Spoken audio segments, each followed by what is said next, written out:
Yo, welcome back to the guy. Alright. Yo, welcome back to the channel, guys. That's kind of trash, bro. What the fuck am I saying, man? Yo, welcome back to the channel, guys. So today we're going to be actually going over a little bit about how to code Bimmercode within the car and, you know, change a little bit of the infotainment system of the BMWs as well as other cars. I mean, obviously, I'm going to be doing it on the G80. But, you know, you could do it for Toyota, you could do it for BMW, you could do it for others. I'll show you guys with the software that's available through the program. It's called Bimmercode. I'll put it up on here, Bimmercode. It is available for both Android and Apple, but you're gonna need a couple things before you go ahead and install those or install the software updates or changes. So let's get into that a little bit, all right? Let's get it. All right, guys, so we are sitting in the vehicle currently, but I wanted to, again, go ahead and talk to you guys about what we currently need in order to go ahead and go through with the Bimmercode update. So first thing, obviously, is going to be a device. So either you have an Android or an Apple device, or you could use, you know, I mean, it doesn't necessarily have to be a phone. It could be an iPad. It could be a Surface tablet. I honestly, don't quote me on that, but you can just use one of those devices to go ahead and, as long as you can download Bimmercode within to that system, you're good to go. So the app kind of looks like this. I'll try to show you guys what it is. This is on my current device on my phone, my iPhone. I have two phones. I use this one usually because it's always connected to, the adapter, which is sitting right over here. But as far as this app goes, you're gonna have to download this. Once you get to this app, you're gonna have to purchase the license, okay? And so the license is $45, I believe. It could change, I have no idea. But as you can see on the top, Bimmercode full version is what I have. Once you get that, obviously make sure you check for updates because possibly they could update the software within, like, let's say you installed the app and there's an update available. You would want to have it on the most recent update. That way maybe they do add stuff along the lines compared to when I did. All right, so the second step that you want to obviously get before you go ahead and update Bimmercode within the G80 system software is to get a good adapter that will work with Bimmercode. Now I'll add these. I screen recorded two different things as far as within the app, and I went on actual Bimmercode's website to show you like what's compatible for your vehicle. If you look for, let's say it's not for a G80, it's for an F80 or something else, everything is listed within Bimmercode's website to say, hey, this is compatible with this. This is compatible with this. Now, since I did get a tune through MHD, they actually use this for Bimmercode as well. So this is compatible to use with Bimmercode's eventually like the OBD sensor port that you can connect within the actual installation online, or sorry, in the iDrive system.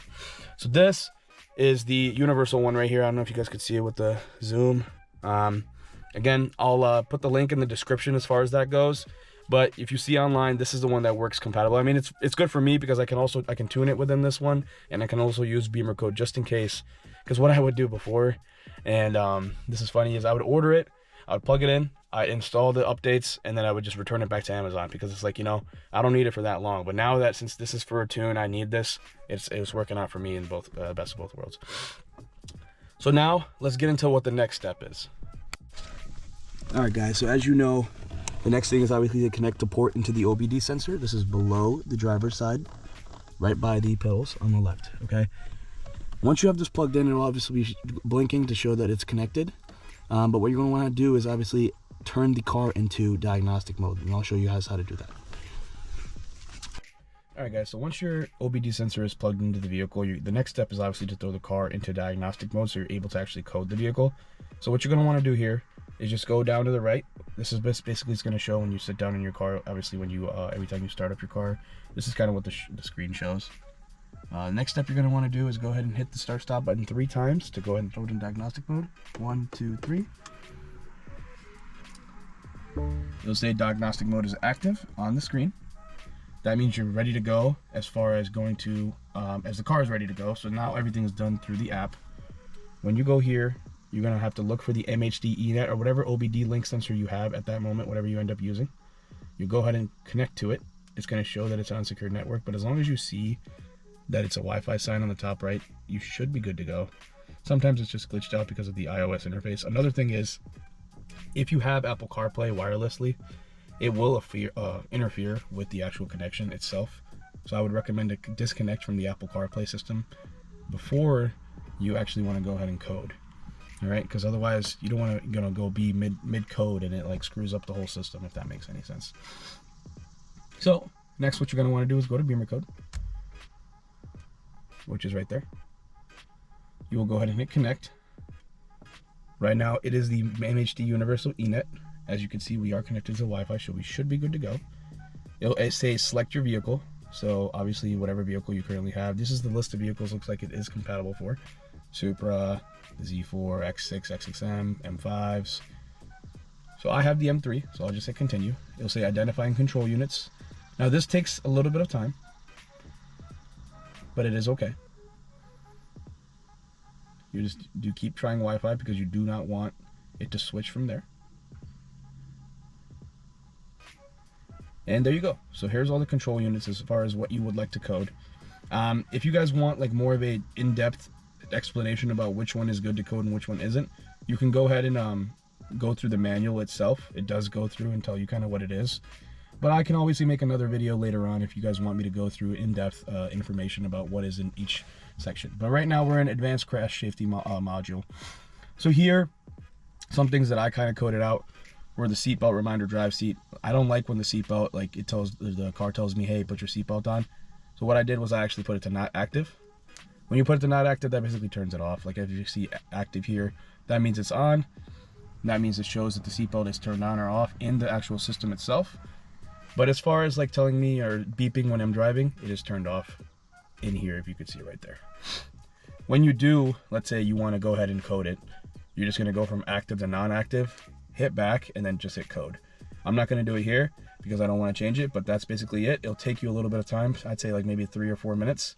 Some obviously are bigger than others, but it just depends. Like if you want to change the lighting is a little bit more longer as far as that takes. But like a big one that we want to change is the Harman Kardon system, right? If you guys want to go to the Bowers & Wilkins sound profile. So that will be under head unit. It's going to read the coding data.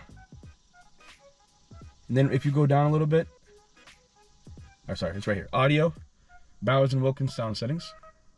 Like I said before, if it's going to say not active and then active, what you're going to want to do is hit active here. And then you go back and just hit code. The car will go through a whole process.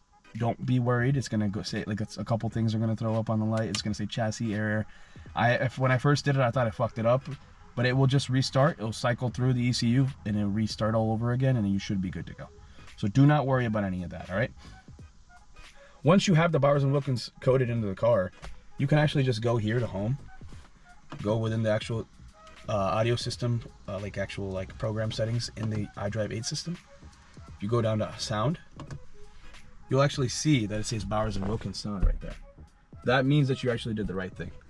And then you can go to sound profiles. It says, you know, these are all Bowers & Wilkins sound profiles.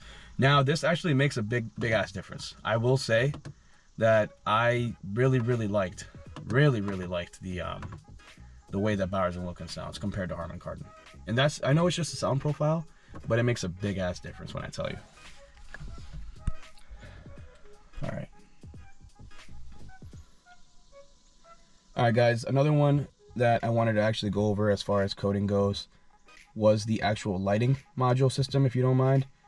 All right, guys, so then the other thing I wanted to go over was actually the ambient lighting that is available that you can go ahead and change within the vehicle, and that's under the body domain controller. As you can see, ambient lighting is all the way at the top, so you have multiple different ways to actually pick what you would like. Currently, I'm sitting at blue and magenta, which is my favorite color, so I'm just going to keep it at that. The contour just depends on what you would like. So there's obviously ambient lighting color, and then there's ambient lighting, like the contour color, if you want to change it. But as far as what I like, I just like the blue magenta, so I'll just show you guys live how it works. Here's the blue magenta, and then here's the blue magenta again. Let's say I want to change it to blue, okay? And I want to change this to blue. All I'll have to do is go back. I just hit code here, start coding. It'll write the coding data. The biggest thing here is do not interfere with this while it's doing this. Look, it says daytime parking lamp malfunction. It's going to say a bunch of different stuff. And it's restarting the ECU, just making sure that it works on this end.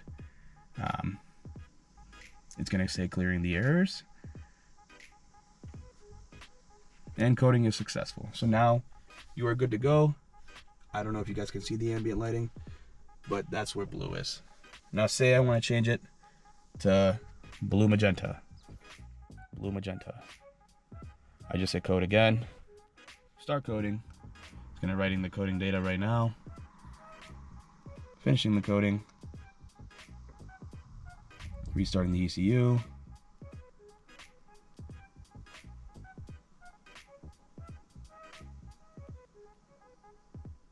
Clearing the errors. And coding successful. So pretty easy process. It's not that long, honestly. It takes you maybe like 10 minutes if you want to do other things. There are also other things in here like the anti-dazzle that is not actual standard for the United States. It is standard for Europeans, car models, not Europeans. But like those things obviously matter if you're into those things, if you really want to. There's engine control unit in here, auto start, stop function memory.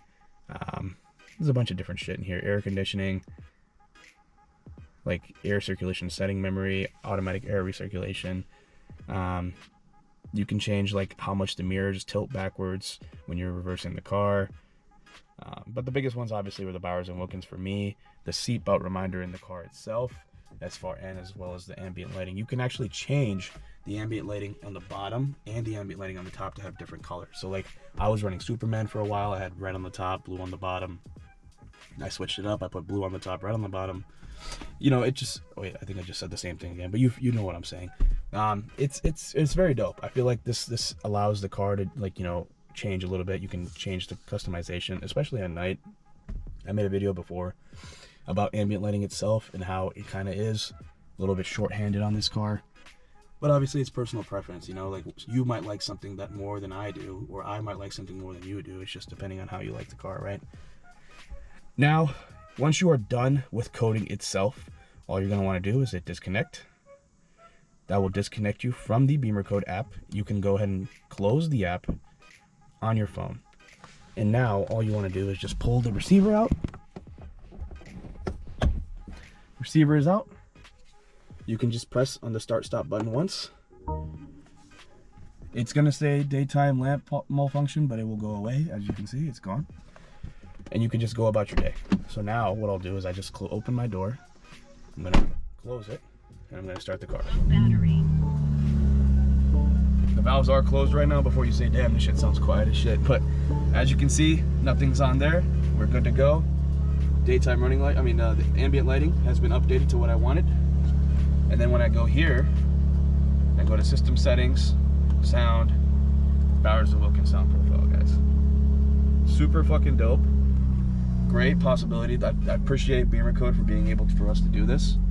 And that's pretty much it, man. Like, if you guys have any deeper questions, I want you guys to message me in the comment section. Sorry, I'm sweating my ass off right now, so I apologize if I look like a piece of shit. But if you guys have any questions, I know people were saying in the comments hey, make a video about what upgrades you have. I do have a video coming about that, as well as something about an opposite of what I did a couple weeks ago. But if you have any questions, feel free to just hit me up. You can add me on Instagram, you can add me on TikTok, you can add me on what is left? I guess that's it, right? Just hit me up. I will obviously be willing to help you guys as much as you can.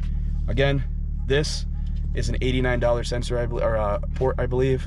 And then the app, I think, is $45. If anything has changed, or if it feels like the price is a little bit different, please let me know so I can update it. I don't have any Amazon links, so I'm not trying to make any money off you guys. I just wanted to help a little bit. I know this was not as in-depth, but if you do guys want more of a, hey, can you go through each single setting a lot and tell me what you like, I can go ahead and do that for you. No problem. I just wanted to go ahead and throw this video out for you, so that way you guys have something to see as far as purchasing this, so you don't fuck anything up. Because it is kind of difficult. Like let's say you have no idea about what's going on, and it throws an error like lamp malfunction. You're gonna freak out, like, holy fuck, I just fucked it up. But yeah, that's pretty much it, guys. Hope you guys enjoyed the video, and I will talk to you guys later. Peace.